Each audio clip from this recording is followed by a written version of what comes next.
Welcome back to the channel everyone. Today we are diving into the political system of Australia, looking at how it works, some historical background and key data like election results and seats in the parliament. If you are new here, hit that subscribe button for more political insights from around the world. We will divide this video into 8 parts: political system, key institutions of government, historical context, political parties, electoral system, political landscape of state and territories, key issues, and conclusion. Australia operates under a federal parliamentary system within a constitutional monarchy. It has 6 states and 2 territories, and each has its own government. These states are New South Wales, Victoria, Queensland, Western Australia, South Australia, and Tasmania. The 2 territories are the Australian Capital Territory and the Northern Territory. The Australia's capital is Canberra, where the national government sits, while the British monarch is still Australia's head of state.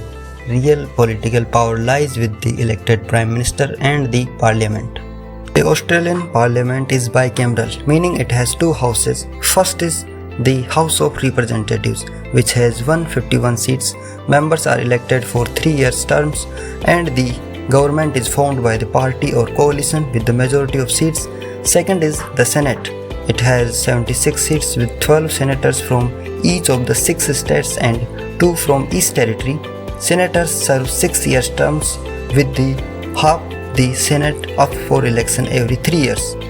The Prime Minister is the leader of the party that controls the House of the Representatives. The Governor General, representing the monarch, performs the ceremonial roles, but most of the executive powers lie with the Prime Minister. Australia became a federation in 1901 after the 6 colonies agreed to unite under a single constitution. This marked the birth of the Commonwealth of Australia. The country's constitution established a federal system of government, dividing powers between the national government and the states. A significant event in Australia's political history is the dismissal of Prime Minister Gough Whitlam in 1975 by the Governor General. It remains one of the most controversial movements in Australian politics, highlighting the complex relationship between constitutional monarchy and elected government. Australia's politics is dominated by 2 major parties. First is the Australian Labor Party (ALP), founded in 1901. Labor is centre-left, advocating for workers' rights, social equity, and government intervention in essential services.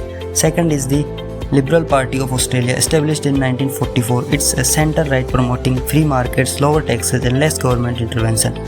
These 2 parties often dominate the House of Representatives. However, smaller parties like the Greens and One Nation also play key roles, especially in the Senate. In the most recent federal election held in May 2022, the Labour Party, led by Anthony Albanese, won 77 out of 151 seats, allowing them to form a majority government. The Liberal National Coalition, led by Scott Morrison, lost several key seats, securing only 58. The rest were taken by minor parties and independents.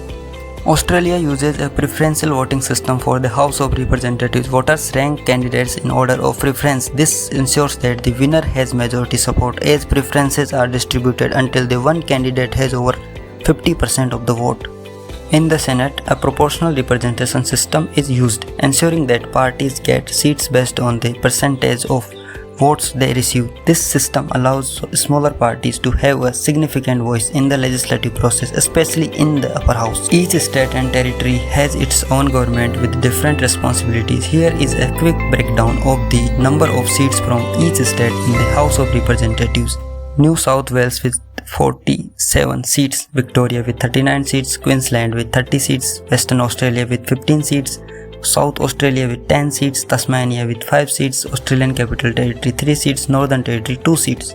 In the Senate, each state has 12 senators, while the territories each have 2 senators. This structure ensures a balance of power between the larger and smaller states. Australia faces several key issues today, including climate change. Australia is a major exporter of coal and gas, but it's also vulnerable to the effects of climate change. The debate over energy policy and environmental responsibility is a hot topic in Australian politics. Second is the Indigenous rights. The struggle for recognition and land rights for Australia's Indigenous population is ongoing.